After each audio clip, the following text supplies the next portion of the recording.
The world stopped spinning when he saw them.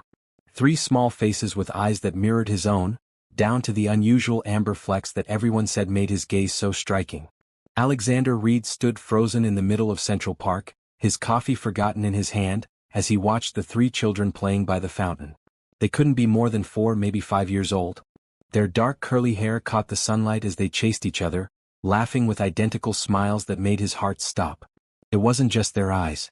It was the birthmark, the same crescent-shaped mark on their right wrists that he'd carried since birth. The mark his grandmother had called the moon blessing, saying it appeared in their family every few generations. But these weren't his children. They couldn't be. He would know if he had children, wouldn't he? Yet as he watched the woman with them, tall, beautiful, with skin like polished ebony, memories from 5 years ago crashed through his mind. One night. One incredible night with a woman whose name he'd never learned, in a city he'd been visiting for a business conference. They'd agreed, no names, no strings, no regrets. Just one perfect night before returning to their separate lives. He'd never seen her again. Until now. Alexander's legs moved without his permission, drawing him closer to the playing children and their mother. His heart hammered against his ribs so hard he was sure everyone around him could hear it. 5 years of building his empire, of lonely nights in his penthouse overlooking the city, of endless meetings and business deals that had grown his wealth but left him empty inside, and now this moment that threatened to change everything. "Excuse me," he said, his voice rougher than he intended. When she turned, her eyes widened with recognition, then shock, then something else he couldn't read. The children stopped playing, looking up at him with curious expressions that made his throat tighten. "It's you," she whispered. "I think we need to talk," Alexander replied, looking from her to the children who might be his. Those marks on their wrists. She gathered the children closer to her, protectively. "How did you find us?" "I didn't. I just saw them. The birthmarks. My birthmark." He pulled back his sleeve, revealing the crescent moon shape on his own wrist. "Please. Are they?" "Mommy, who's that man?" asked one of the children, a little girl with curious eyes. The woman took a deep breath. "This is an old friend of Mommy's. Why don't you 3 go play by the swings for a minute? Stay where I can see you." The children ran off, full of energy and innocence, unaware that their world might be about to change forever. "Their names are Eliza, Jackson, and Zoe," she said quietly. "And yes, they're yours." Alexander felt like the ground beneath him had disappeared. He was falling through space, through time, through a life he hadn't known existed until this moment. "Why didn't you tell me?" he asked, his voice barely above a whisper. "You're Alexander Reed, the billionaire. The man whose face is on magazine covers. We agreed, no names, no strings. By the time I found out I was pregnant, you were engaged to that actress. It was all over the news." She looked away. "I didn't want to ruin your life. My engagement ended weeks after we met," he said. "She was using me for publicity. It wasn't real." He couldn't take his eyes off his children, playing in the distance. "You didn't ruin my life. You just kept me from knowing mine." The woman who had given birth to his children stood before him, strong and proud. "My name is Victoria James. And now that you've found us, what do you want?" What did he want? Alexander had never been unsure of anything in his life. He built his business on gut feelings and decisive action. But nothing had prepared him for this moment. "I want..." He started, then stopped, watching as one of the boys, Jackson she'd called him, helped his sister up after she stumbled. "I want to know them. If you'll let me." Victoria studied his face, searching for something. "They've asked about their father. I've always told them he was a good man who didn't know about them. I never lied." Alexander felt a weight in his chest, grief for 5 years of first steps, first words, birthdays he'd missed. But also something else. Something like hope. "Can we start over?" he asked. "Not the way we did before. But differently. I want to be in their lives, Victoria. They're part of me." She looked at her children, their children, and then back at him. "This isn't going to be simple." "Nothing worthwhile ever is," he replied. As they stood there, with 5 years of secrets and a lifetime of possibilities stretched between them, Alexander Reed, the man who could buy anything, realized he'd found the one thing his money couldn't purchase. A family that was his by blood and chance, and maybe, if he was very lucky, one day by choice. "They have your smile," Victoria said softly. And for the first time in years, Alexander truly smiled. Alexander Reed's private office on the 87th floor offered a view of the city that most people only saw in movies. Floor-to-ceiling windows revealed a world he had helped build with investments, deals, and the kind of business sense that had made him a legend before he turned 35. But today he couldn't focus on the view or the stack of contracts waiting for his signature. His mind was stuck in Central Park with three small faces that carried his blood. "You've checked their birth certificates?" he asked his most trusted lawyer, James Chin, who sat across from him with a folder of hastily gathered information. "Yes. Birth certificates list the father as unknown, but the timing matches perfectly with your conference in Boston 5 years ago. The children were born 8.5 months after your stay there." Alexander ran a hand through his dark hair. "And she never tried to contact me? Never asked for money?" "Nothing we can find. Victoria James works as a pediatric nurse. Lives in a modest apartment in Queens. Pays her taxes on time. No suspicious deposits or lifestyle beyond her means." James paused. "Alex, she could have come after you for millions. She didn't." That fact alone told Alexander more about Victoria's character than any background check could reveal. In a world where he'd grown used to people wanting something from him, she had asked for nothing. Not even for the children who had a right to his name and his fortune. "I want to set up a trust for each of them. Immediately. And I want the best family lawyer in the city ready to discuss arrangements." "Custody?" James asked cautiously. The word hung in the air. Alexander had never imagined himself as a father. His own dad had been distant, cold, more interested in building the company that Alexander had later transformed into a global empire. The idea of being responsible for 3 young lives seemed impossible just days ago. Now it felt like the only thing that mattered. "I don't know yet. I just know I want to be in their lives. They deserve that. I deserve that." "And Victoria? What does she want?" Alexander remembered the wariness in her eyes in the park. The protective way she'd gathered the children close when she first spotted him. "We're meeting tomorrow. Neutral ground. A place where the kids can play while we talk." He turned to look out at the city again. "She's raised them alone for 5 years, James. They're healthy, happy, well-adjusted. She's done everything right without any help from me." "You didn't know," his lawyer reminded him. "That doesn't change the facts." After James left, Alexander opened his laptop and did something he'd never done before. He searched online for advice about meeting your children for the first time. The search results made him realize how unprepared he truly was. What would he say to them? How much should they know about who he was to them? Would they even like him? For a man who confidently made million-dollar decisions daily, these questions left him completely unsteady. His phone buzzed with a text message from Victoria. "The kids are excited to meet you tomorrow. They think you're just mommy's friend right now. I thought we should talk first before telling them anything else." Alexander typed back, "Thank you for this chance. I'll follow your lead." He spent the rest of the evening looking at photographs James had managed to find online. Victoria at a hospital fundraiser, the children at a community playground opening. In each image, he searched for parts of himself, amazed to find them reflected back in small features and gestures.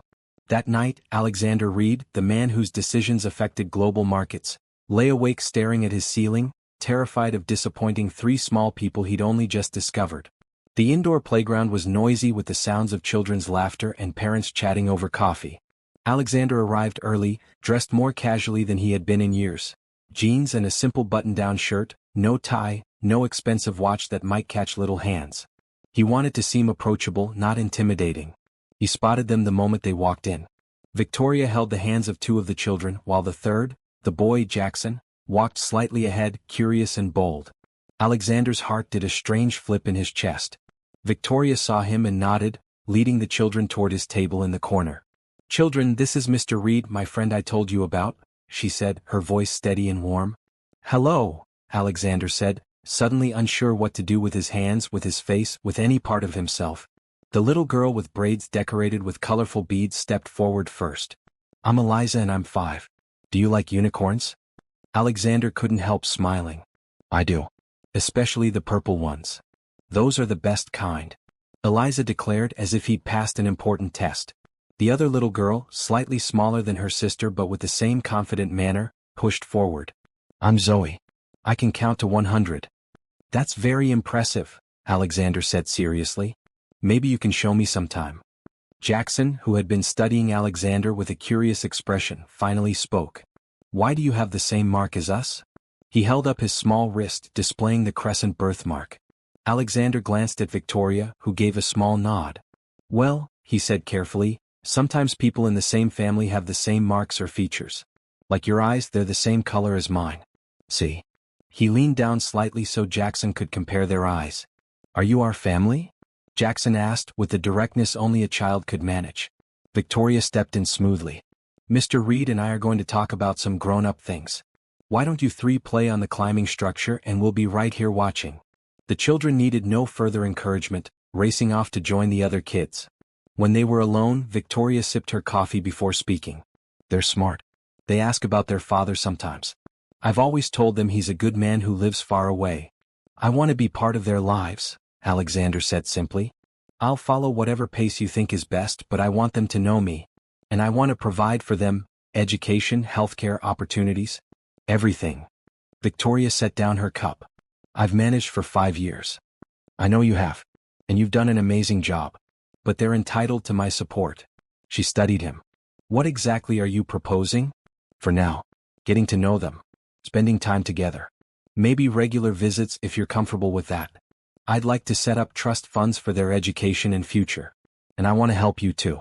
A better place to live, maybe? I don't need. It's not about need, Victoria. It's about what should have been happening all along. She sighed watching the children play. They have your stubborn chin. And your eyes. I thought about finding you when I first realized I was pregnant, but then I saw your engagement announcement. I figured your life was set. It wasn't the right match. We broke up before the triplets were even born. Triplets, Victoria repeated with a small smile. That still sounds strange sometimes. No history of multiples in my family. The doctor almost fell over when he saw the ultrasound. My grandmother was a twin, Alexander said. I guess it runs on my side. They both turned to watch the children who had found the ball pit and were diving in with abandon. They're amazing, Alexander said softly. They are. Victoria turned to face him fully. I need to know your intentions are serious. They're not a novelty or a project. They're people with hearts that can be broken. If you come into their lives, you need to stay. Alexander thought about his own childhood, the broken promises from a father too busy building a legacy to attend school plays or baseball games. I understand, he said. I won't be like my father was to me. I want to be there, birthdays, school events, ordinary Tuesdays. All of it. And what about your life? The women, the parties, the travel? Children need stability. Alexander looked at her directly. My public image isn't the whole story.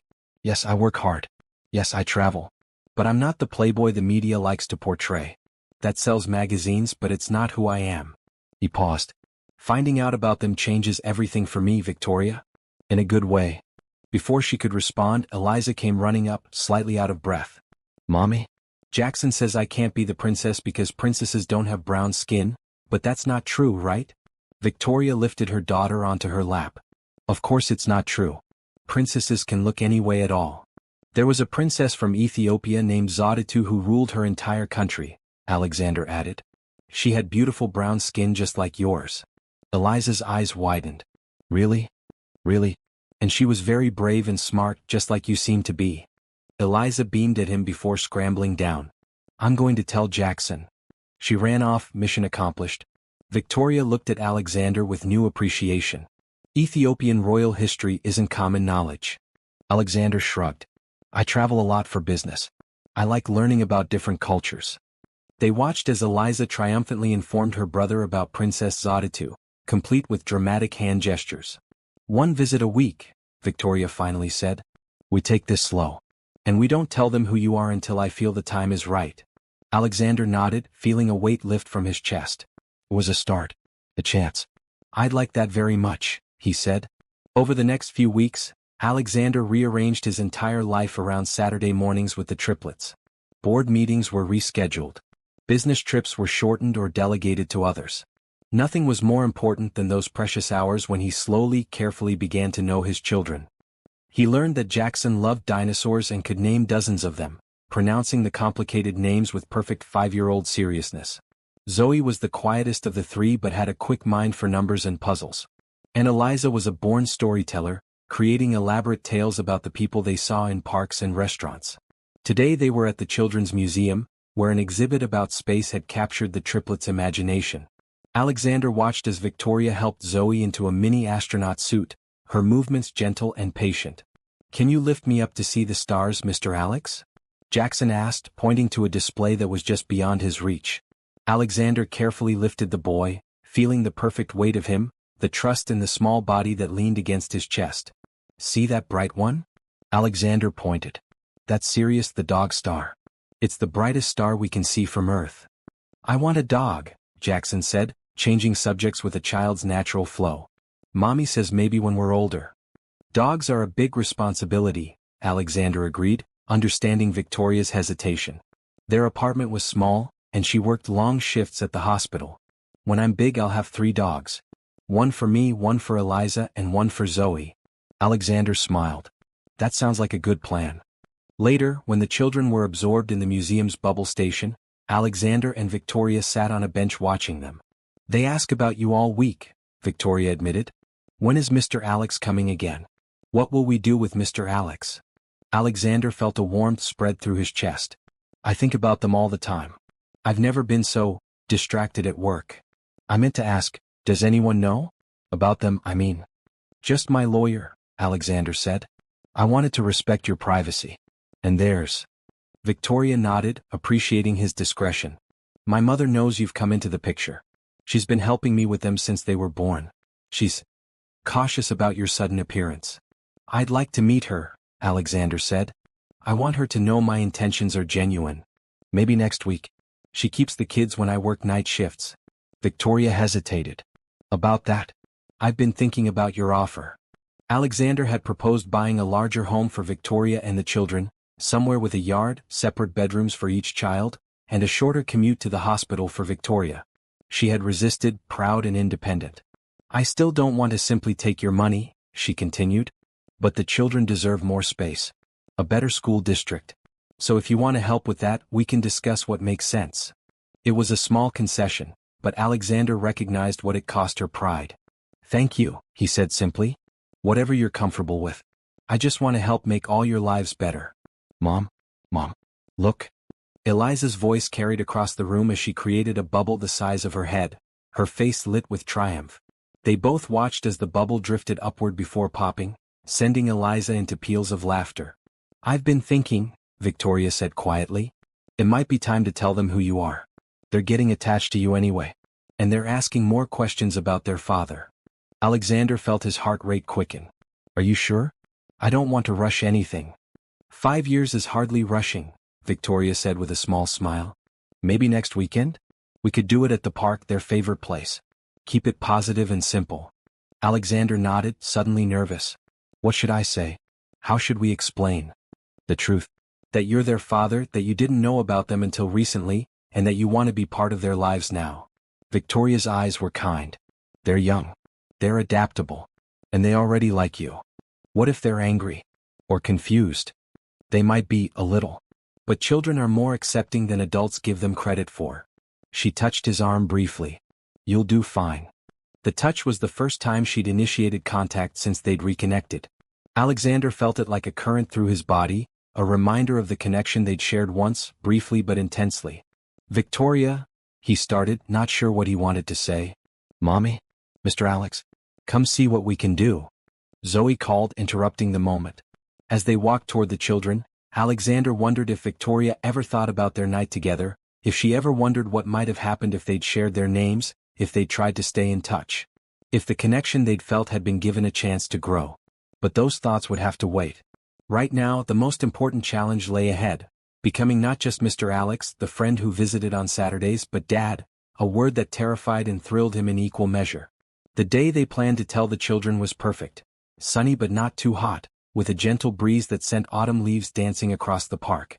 They'd chosen a quiet corner with a bench and plenty of open space for the kids to run if they needed to process their emotions through movement. Victoria had dressed the triplets in matching outfits, not identical but color-coordinated in shades of blue that Alexander now knew was their favorite color. The sight of them, lined up on the bench with expectant faces, made his throat tight with emotion. Children, Victoria began, sitting beside them, you know how we've talked about your daddy before? How I told you he's a good man who didn't know about you.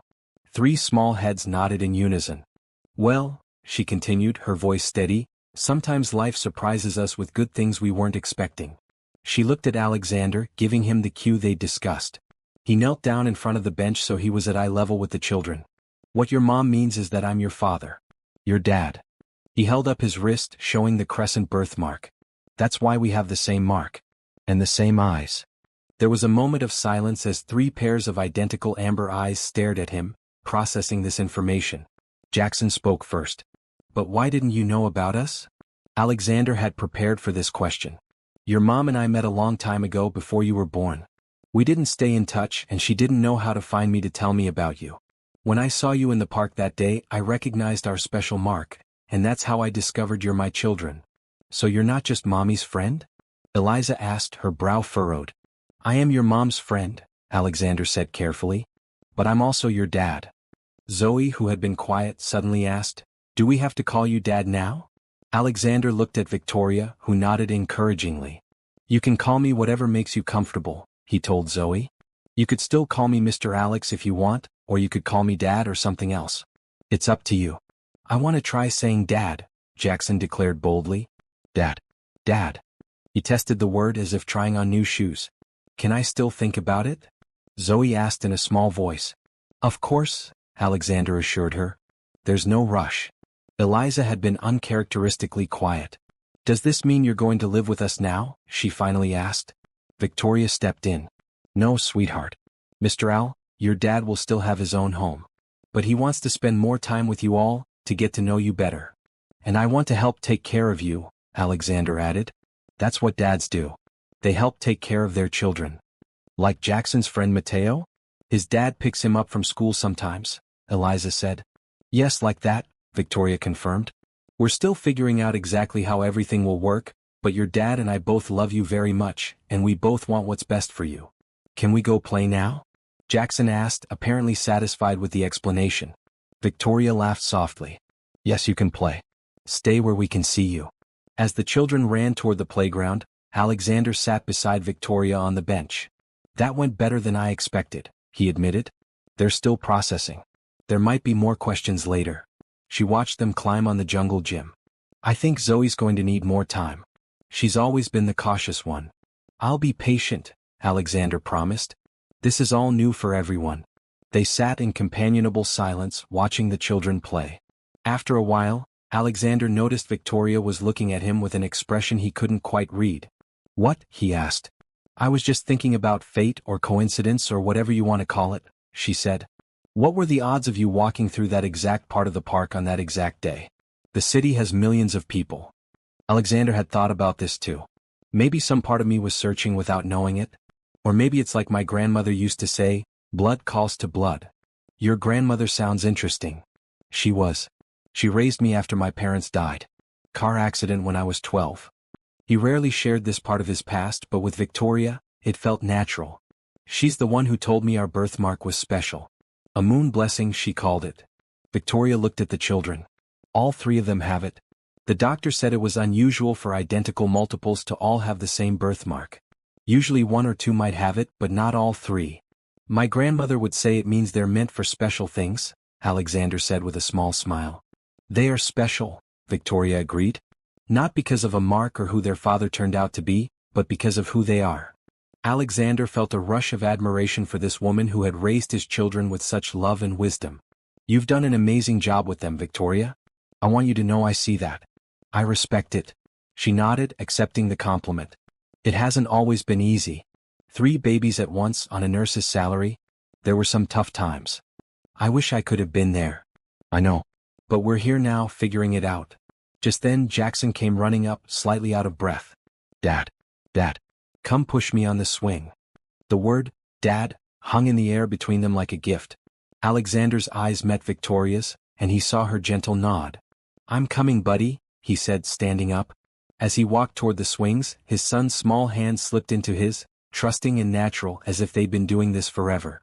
And for the first time since discovering he was a father, Alexander felt like he might actually know how to do this, one push of a swing at a time.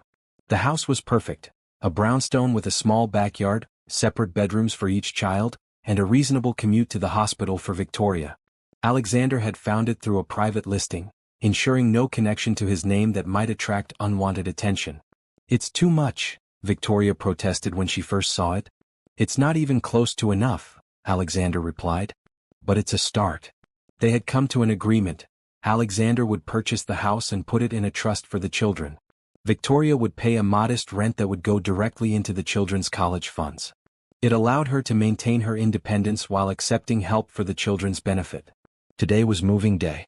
Alexander had hired a crew to handle the heavy lifting, but he was here himself, sleeves rolled up, helping where he could. Dad. Look at my new room. Jackson called from upstairs. Alexander still felt a thrill each time one of the children called him Dad. Jackson had embraced it immediately, Eliza had followed soon after, and even Zoe had started using it occasionally, testing the word cautiously like stepping into cold water. He climbed the stairs to find Jackson jumping on his new bed, a special one shaped like a dinosaur that Alexander had found from a custom furniture maker. What do you think, buddy? Is it big enough for all your dinosaurs? It's the best room ever, Jackson declared, continuing to bounce. Alexander smiled. I'm glad you like it. Remember what Mom said about jumping on beds, though. Jackson immediately stopped, sitting down with exaggerated care. Sorry. It's okay. Why don't you help me check on your sisters? See how they like their rooms. Eliza was arranging her collection of dolls on a new bookshelf, chattering to them about their new home. Zoe was more methodical, carefully unpacking her books and arranging them by color on her shelves. Do you need any help, Zoe? Alexander asked, watching from the doorway. She considered him seriously. Can you reach the top shelf? I want my special books up there. Alexander stepped into the room and took the small stack of books she handed him. He noticed they were all math-related, counting books, shape books, even a child's introduction to patterns. You really like numbers, don't you? He asked as he arranged the books carefully. Zoe nodded. Numbers make sense. They always follow the rules. Alexander felt a connection with his quiet daughter. I feel the same way. When I was your age, I used to count everything. Steps, cars, windows on buildings. Zoe's eyes widened slightly. Me too. It was a small moment, but Alexander treasured it, a thread connecting him to the child who had been the most hesitant to accept him. Downstairs, Victoria was directing the movers with calm efficiency, her nursing skills translating well to the organized chaos of moving day. Alexander watched her for a moment, admiring her competence. The kids are all settling in, he told her when there was a lull in the activity. Victoria tucked a stray hair behind her ear, looking tired but happy. They're excited. They've never had their own rooms before. How about you? Are you excited too? She glanced around the spacious kitchen with its new appliances and abundant counter space. It's going to take some getting used to. It's more house than I ever thought I'd have. You deserve it. All of you do. Victoria gave him a small smile. Thank you. Not just for the house but for being patient, taking things at our pace. Alexander had been careful these past weeks, respectful of boundaries, mindful of his place in this family that had functioned without him for 5 years. He was still finding his footing, learning when to step in and when to step back. I'm just grateful to be here at all, he said honestly. Victoria was about to respond when her phone rang. She checked it inside. It's the hospital. One of the nurses called in sick and they're asking if I can cover the late shift. Go, Alexander said without hesitation. I can handle things here. Victoria looked uncertain. Are you sure? You've never had all 3 of them on your own before. It was true. In the weeks since he'd become a part of their lives, he'd always had Victoria there as a guide, a buffer, a translator of the complex language of parenthood. We'll be fine, he assured her with more confidence than he felt. I can order dinner, help them unpack the essentials, get them to bed. It's about time I learned to handle bedtime anyway. Victoria studied him for a moment, then nodded. Their pajamas are in the blue suitcases. Bedtime is 8:30. Zoe needs her special blanket, the yellow one with stars. Jackson will try to negotiate for more time. Don't let him. And Eliza has to brush her teeth twice or she'll only pretend the first time.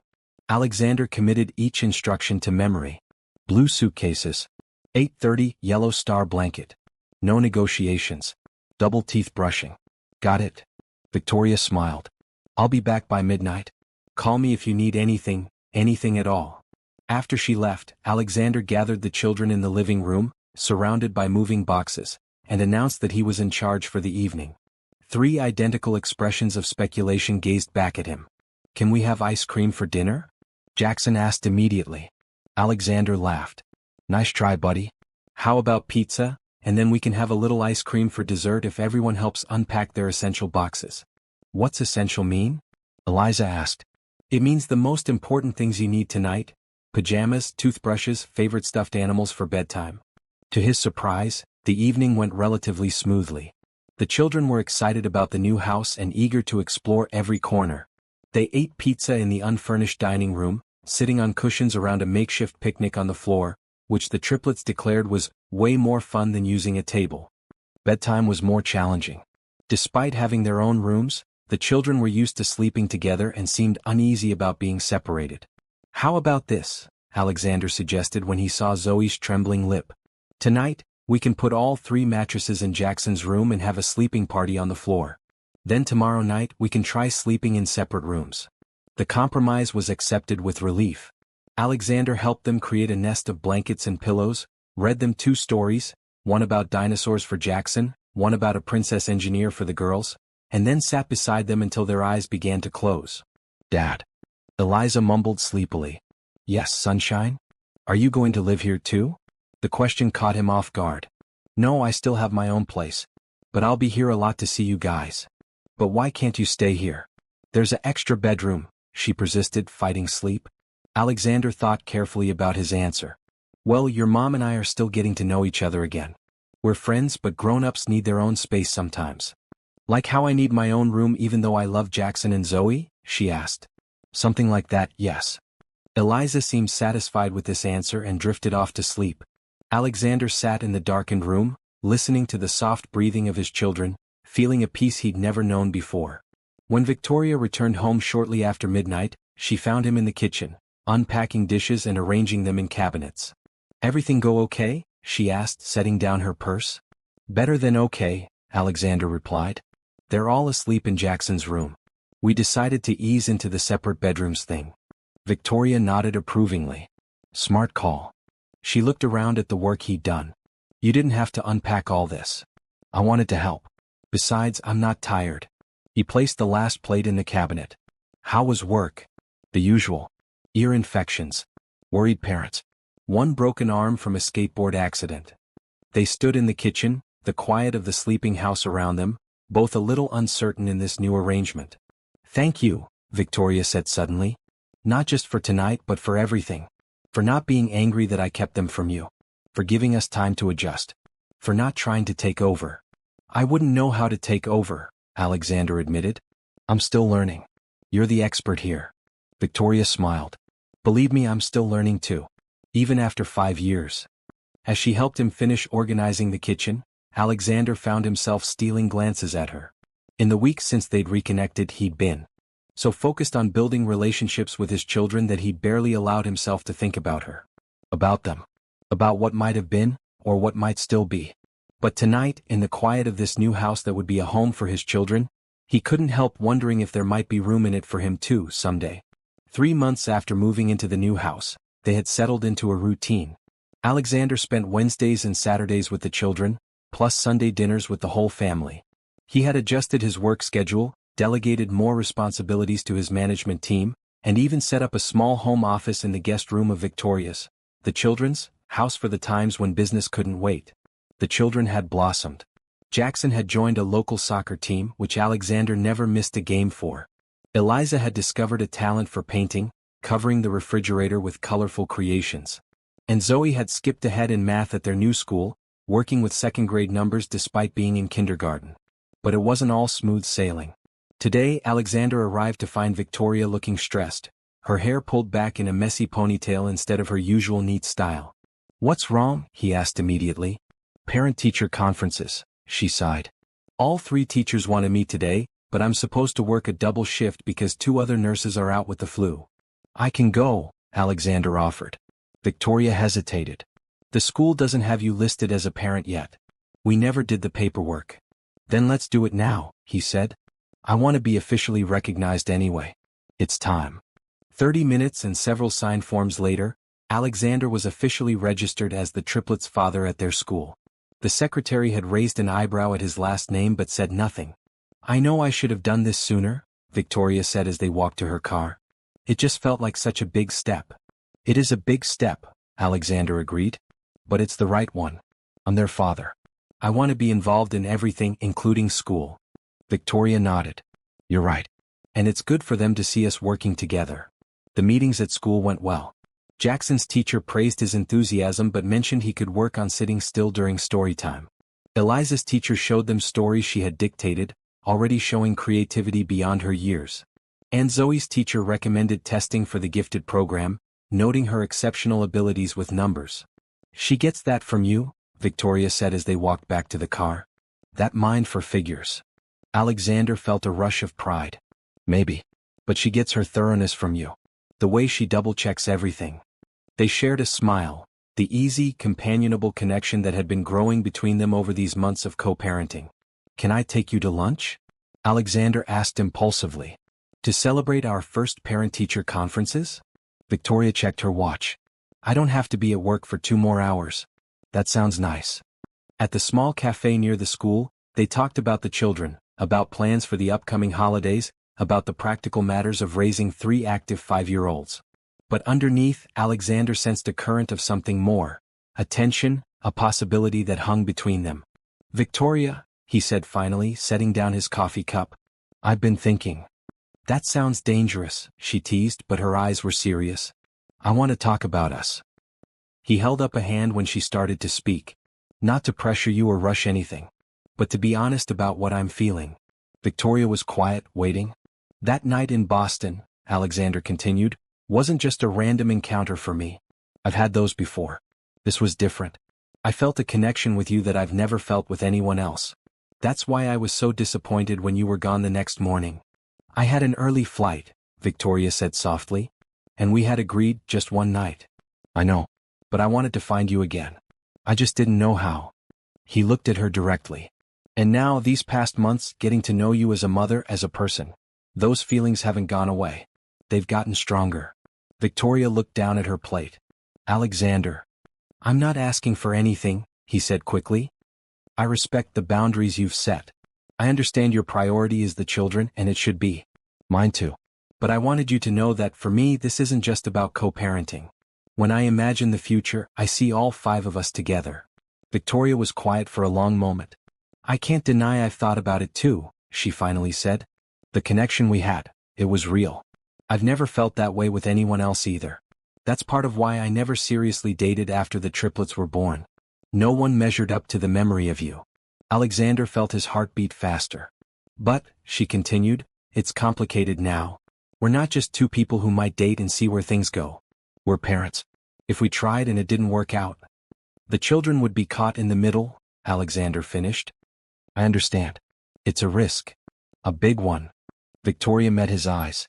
"I need more time, Alexander. I'm not saying no. I'm just saying not yet. We're still learning how to be parents together. Let's master that first."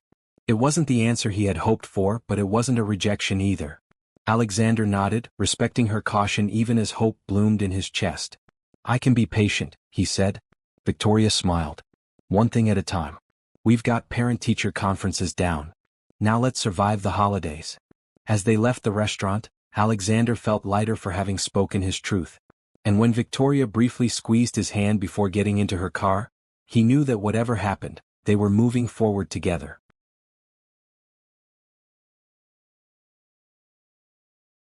The Christmas tree nearly touched the ceiling of the living room, decorated with a chaotic mix of store-bought ornaments and handmade creations from the children. Alexander stood back, admiring their work while Victoria arranged presents underneath. "I think we went overboard," she whispered, gesturing to the mountain of wrapped gifts. "It's our first Christmas together," Alexander defended. "Next year will be more reasonable." The phrase "next year" hung between them, a promise of continuity, of family traditions yet to be created. The children had gone to bed hours ago, too excited to sleep but finally succumbing to exhaustion.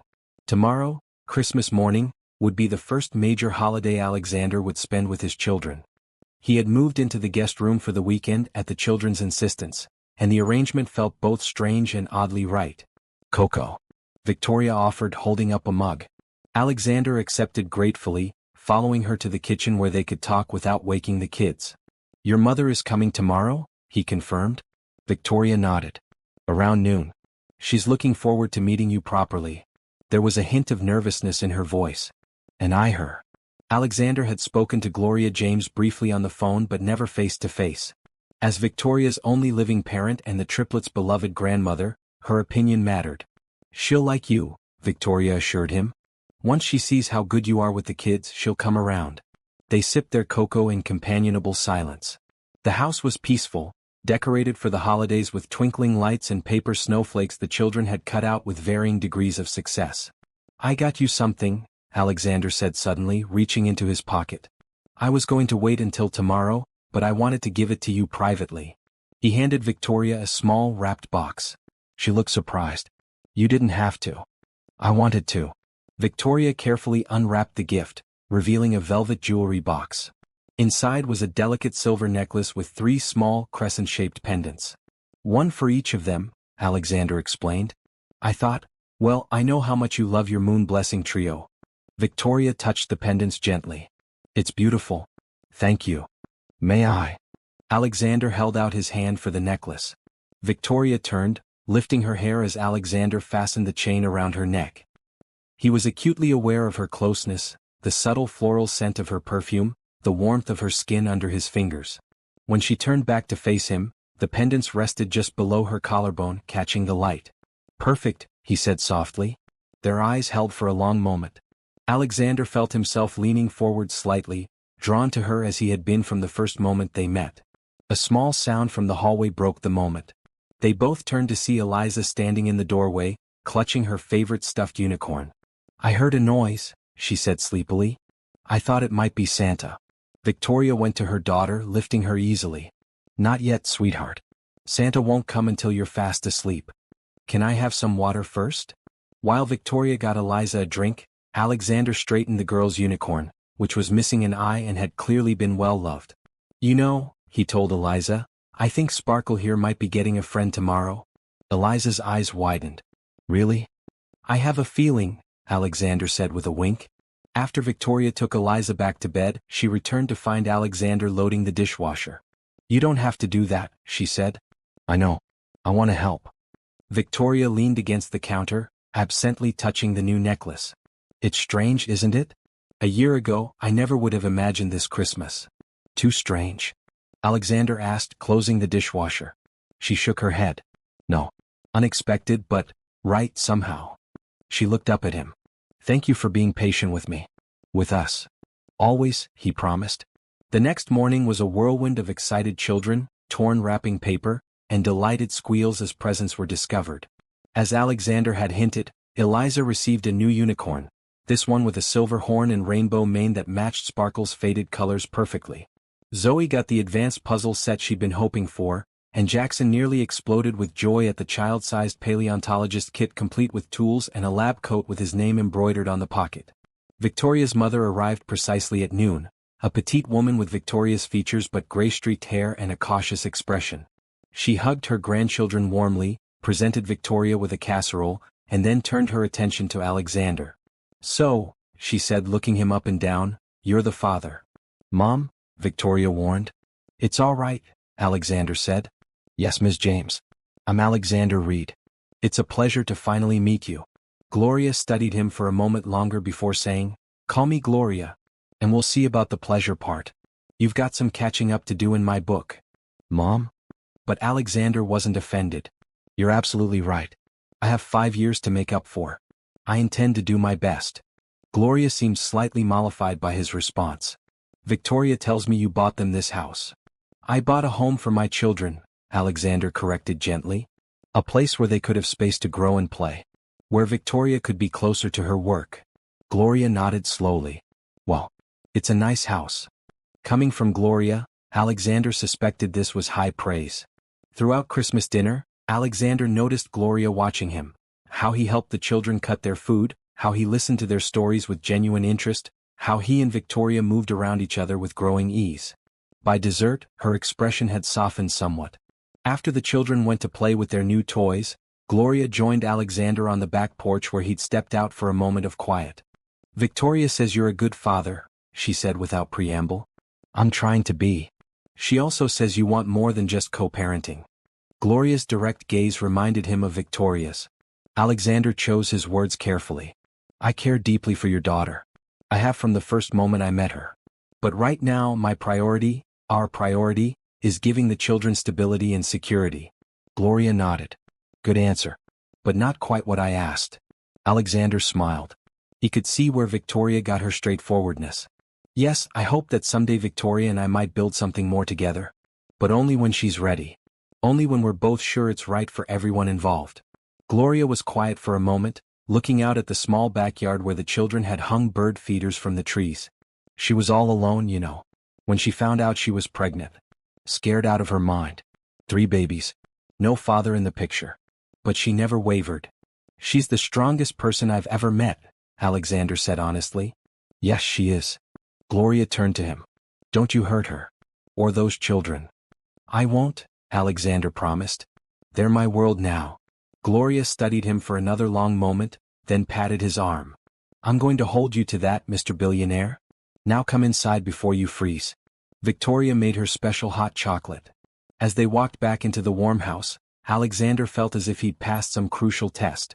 From the kitchen, he could hear Victoria laughing at something one of the children had said, the sound bright and clear in the holiday air. This, he thought, was what coming home felt like. The children's 6th birthday fell on a perfect spring day in April. Alexander had spent weeks planning with Victoria, wanting to make the day special. They had rented a small petting zoo for the backyard, hired a face painter, and ordered a 3-tiered cake with a different theme for each child. Dinosaurs for Jackson, unicorns for Eliza, and stars for Zoe. Alexander arrived early to help set up, carrying the last of the decorations from his car. The past few months had seen subtle changes in his relationship with Victoria. More lingering glances. Hands touching briefly while passing dishes at dinner. Late-night conversations after the children were in bed that sometimes stretched until midnight, neither of them wanting to end the evening. But they had maintained the boundaries Victoria had requested. Friends, co-parents, but nothing more. Not yet. The bounce house people just called, Victoria said as she came out to help him.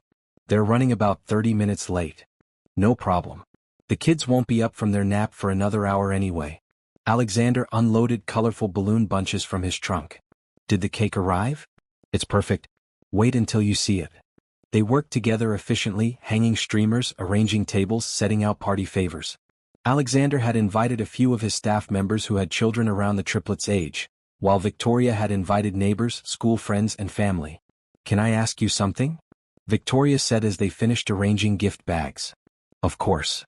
Do you ever regret finding us? Taking on all this responsibility? Alexander stared at her in surprise. Not for a single second. Why would you ask that? Victoria shrugged, not meeting his eyes. You had a certain life before. Freedom.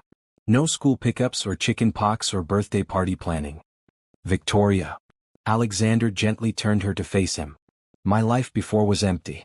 I had success, yes. Money, power, all the trappings. But I came home to an empty penthouse every night. I had no one to share any of it with. You could have found someone. Started a family the traditional way. Alexander shook his head. I didn't want that. I didn't want anyone. Until Boston. Until you. Victoria's eyes widened slightly at his confession. After our night together, he continued, I thought about you constantly. I even tried to find you, but I didn't know your name, where you lived, anything. He smiled ruefully. I drove my assistant crazy asking her to check hotel records, flight manifests, anything that might give me a clue. You did. Yes. And when that night in the park, when I saw you, it felt like the universe was giving me a second chance. He took her hand tentatively. Not just to be a father, but to find you again. Victoria looked down at their joined hands. I thought about you too, she admitted softly. Especially when I found out I was pregnant. I kept seeing your eyes, wondering if the babies would have them. She smiled. They do, of course.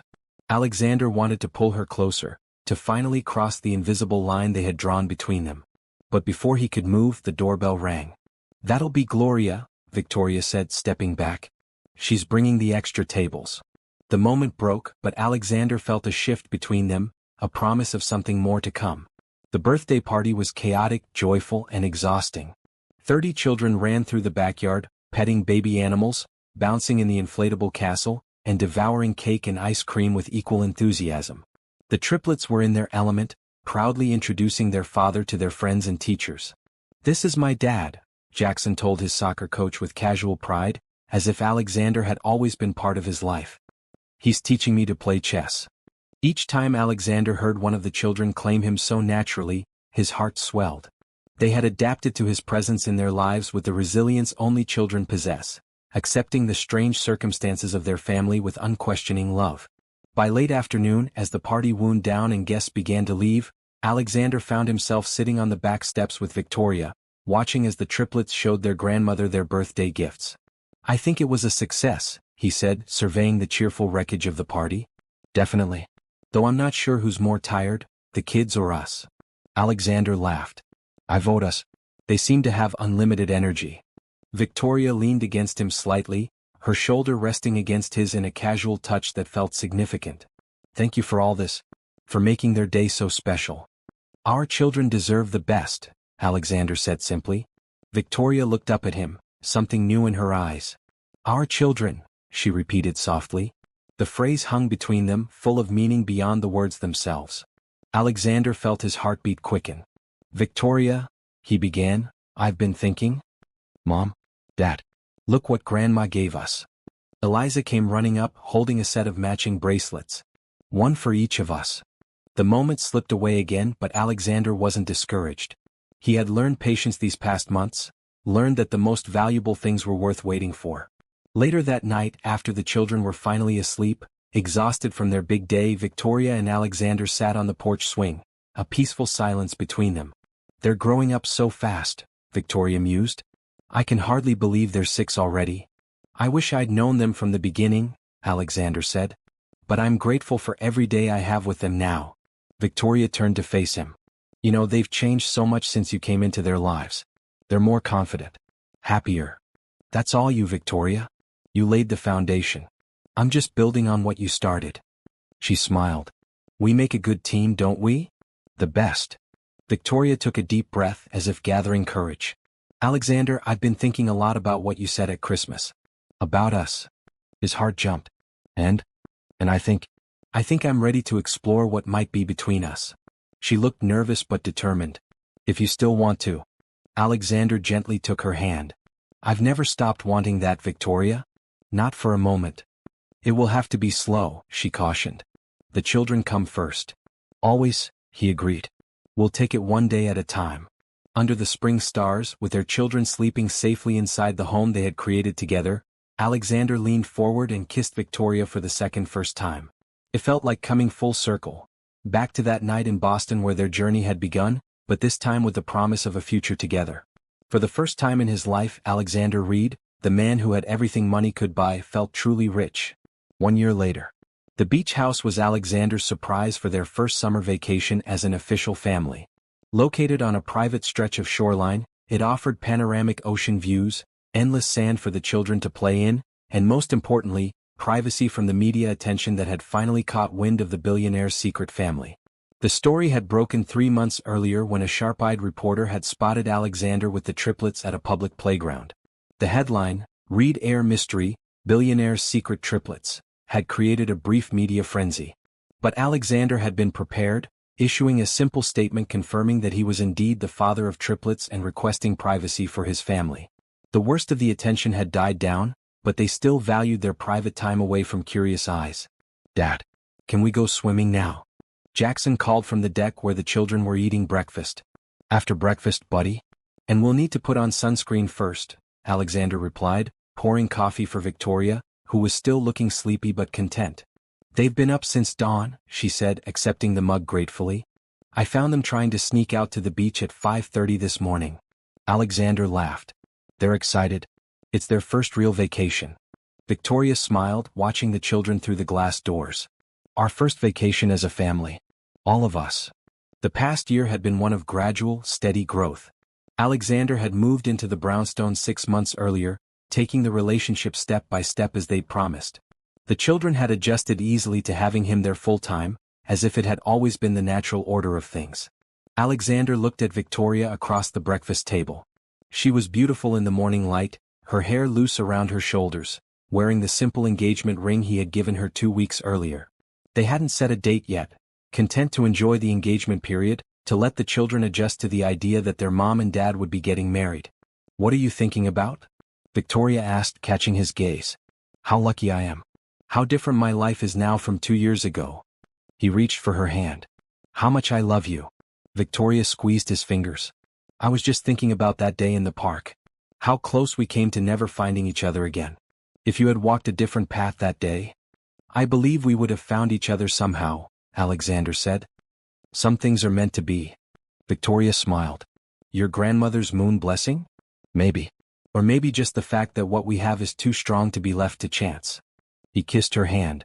Either way, I'm grateful every day. Their peaceful moment was interrupted by 3 energetic children bursting through the door. We're done. Can we swim now? Please?